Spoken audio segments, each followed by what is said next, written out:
Hi, I'm Dylan Snow, and I'm here on After the Bell, my podcast project for senior project. And I'm here with, Tavius Cunningham?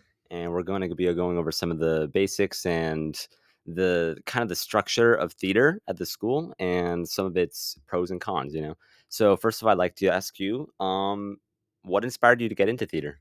Well, I've been doing it for most of my life, and I don't know. It's just been I've always kind of been in the spotlight. I've always been I've been doing this since the third grade. So I don't know, just kind of staying consistent, keeping doing it because it's all I've really ever done. Yeah. Okay. Second question would be, what makes you want to keep pursuing it? So is there something that specifically you relate to in it, or is it something that you just feel like you've already been in here for a while and you just want to keep the progress going?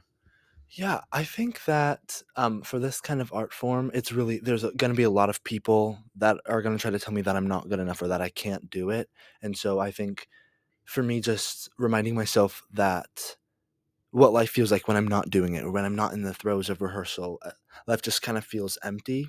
And so if you're able to find something that you love to do and that you life is genuinely sad when you don't do it, that's kind of a magical thing. It's scary to pursue the arts. It's scary to go out and do um, something that doesn't have a set career, but my life genuinely feels empty without it. So yeah, that's why I continue to pursue it. Okay, fair. Another question I have is, what are like the challenges for theater? Because I've heard from other art forms, they all have their own issues. Some is time management, some is over dedication or getting too caught up in getting better at it, such as with music. But is there a similar struggle with theater, or is it just Absolutely. Yeah, I would say for theater, there's a lot of things that could get in the way.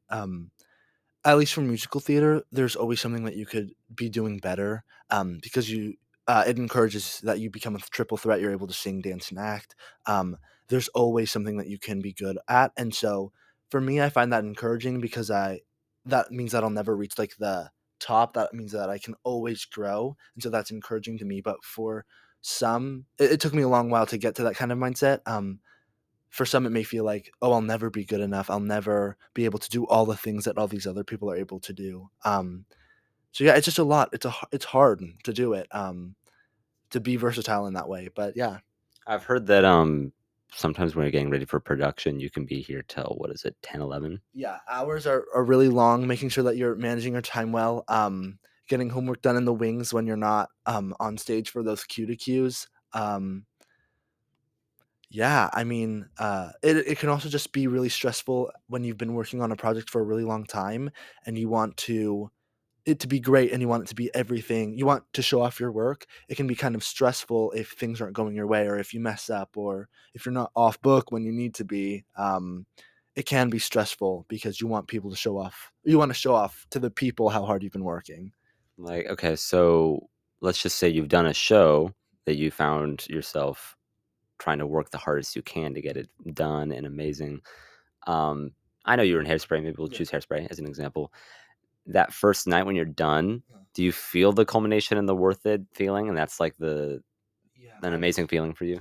I would say for the first it was just so I've been telling these jokes and I've been doing these moves for an empty, on an empty stage for so long, and so to get that filled with an audience is just like that's why I want to do it professionally. That's why I want to pursue it. It's just like to entertain, to feel that difference between rehearsal and to put in all that work and finally get that reward. It'll always, always, always be worth it. Yeah. Okay. I'll ask a little more of a specific question. Feel free to hold the mic so that Yeah. you feel more Oh yeah, yeah, comfortable answering it.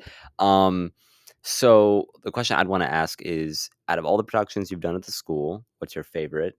And I'll ask, what was a big challenge with that production, and what was probably the biggest success you found with it? okay.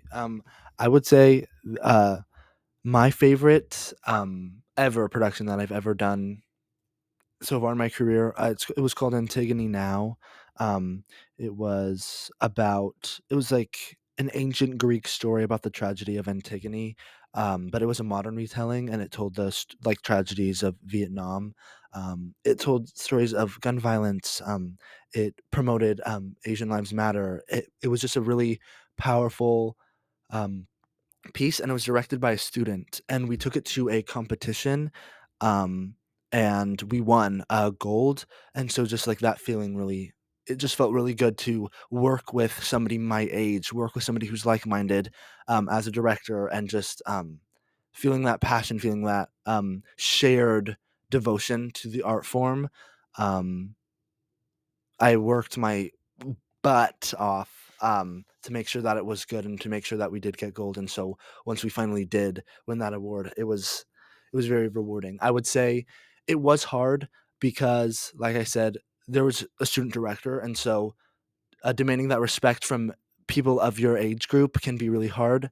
Um, there was a lot of ideas. I think this should be happening. I think this should be happening, and the director's voice kind of got lost a little bit at some point. But we brought it back together, and so it was challenging and it was scary. But I think as long as you put in the work, you will always it will always be seen. Your work will always be seen, which is something that I really appreciate about MT and just the theater world in general. So yeah. Okay. I like that. Thank you for sharing that Yeah. story. I think it was nice to hear that. I think we'll end off by asking if you were looking at a kid who was going in maybe in 8th grade or freshman year, I'm thinking probably more freshman year here, who just got into maybe their first acting class or the first theater class, or in general, like it could even be what is voice and movement with Miss Yeah, Pollard. Um, is there something you'd say to them and a piece of absolutely. advice you'd give them? Yeah. I would tell those young actors to do shows outside of the school. I know that it's inaccessible to everybody, but I would encourage them to take dance classes, take singing classes, to even if they're not going into musical theater, even if they know that they want to go into film, because versatility will never not be important as an actor. There may be a movie where you're expected to sing. There may be a movie where you're expected to dance, and so building up that and your ability and your comfortableness with that will help you so much. And then another thing that I would say is, um, build your resume early. Start doing work. Be in horrible, horrible shows because you learn more when you're not being told how amazing you are. You learn more when you get that kind of harsh note.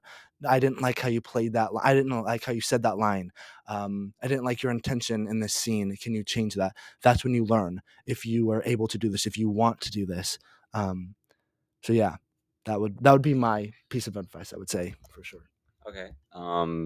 Thank you, Tavius. Yeah. Thank you for sharing with everyone, and I hope to see you in more productions in the future. Yeah.